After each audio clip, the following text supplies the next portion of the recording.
Hello Brian, সবাই কেমন আছেন? আশা করি সবাই অনেক বেশি ভালো আছেন। সো আজকে আমার এই ভিডিওর মাধ্যমে দেখাবো আমার সেন্ট মার্টিন যাওয়ার গল্পটা। আজকে আমার এই ভিডিওর মাধ্যমে আপনাদের মাঝে তুলে ধরবো, যেটা অলরেডি 2 বছর হয়ে গেছে। সো আমি এখন আছি টেকনাফ। তো টেকনাফ থেকে আমরা এখন শিপে করে অলরেডি সেন্ট মার্টিনের উদ্দেশ্যে রওনা দিয়েছি। তো টেকনাফ থেকে সেন্ট মার্টিন যেতে সময় লাগে 2 থেকে আড়াই ঘন্টা, এরকম বেশিও হতে পারে, এটা হলো আবহাওয়ার উপর ভিত্তি করে।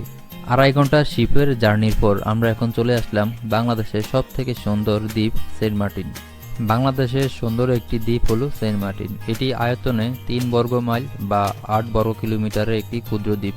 এটি আয়তনে ছোট হলেও এটির সৌন্দর্য অপরূপ। সেন্ট মার্টিন বাংলাদেশের একমাত্র প্রবাল দ্বীপ, যা কক্সবাজার জেলার টেকনাফ থেকে 9 কিলোমিটার দূরে বঙ্গোপসাগরে অবস্থিত। এটি নারকেলের জিঞ্জিরা নামে পরিচিত এবং এর নীল আকাশ, স্বচ্ছ পানি, সাদা বালি সৈকত এবং নারকেলের গাছের সারির জন্য বিখ্যাত। তাই তো প্রতি বছর বাংলাদেশের বিভিন্ন জেলা থেকে মানুষ এবং বিশ্বের বিভিন্ন প্রান্ত থেকে ঘুরতে আসে বঙ্গোপসাগর এই নীল পানি দেখার জন্য। সো সেন্ট মার্টিন আসছে আমাদের একদিন হয়ে গেছে। আমরা গতকালকে দুপুরবেলা আসছিলাম, দেন এসে আমাদের হোটেলে আমরা ব্যাগ ট্যাগ রেখে আমরা গেছি সমুদ্রে আমরা গোসল করে, দেন আমরা খাওয়া দাওয়া করে বিকালবেলা আমরা সেন্ট মার্টিনের যে সৌন্দর্য যে বাজারটা আছে, বাজারটা আমরা এনজয় করছি, বাজারটা আমরা ঘুরে দেখছি, বিভিন্ন ধরনের মাছ দেখছি আমরা। দেন এখন আমরা একবারে সকাল সকাল ঘুম থেকে উঠে আমরা চলে আসলাম এই সেন্ট মার্টিনের সৌন্দর্য দেখার জন্য। এখন পর্যন্ত আমার লাইফের বেস্ট ট্যুর হলো সেন্ট মার্টিন ট্যুর, যেটা কখনো ভুলবো না। আমার ফ্যামিলি মেম্বার ছিল এর সাথে, আমার ভাইয়া ছিল, বাবি ছিল, আমার আপু ছিল, ভাইয়া ছিল, এমনকি আমার বাগনি ছিল। সবাই মিলে আমরা অনেক মজা করছিলাম এই ট্যুরটাতে সেন্ট মার্টিনের। এখন পর্যন্ত আপনি যদি কক্সবাজার গিয়ে থাকেন তাহলে আপনার কাছে কক্সবাজারে বেস্ট মনে হবে।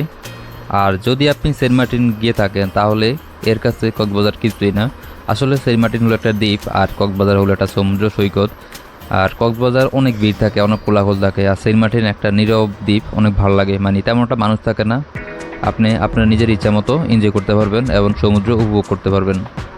তাই এখন পর্যন্ত যারা কক্সবাজার গিয়েছেন তাদেরকে আমি বলবো আপনারা একবার হলেও সেন্ট মার্টিন গিয়ে ঘুরে আসবেন, তাহলে বুঝতে পারবেন যে সেন্ট মার্টিনটা কতটা সুন্দর। এর কাছে কক্সবাজার কিছুই না।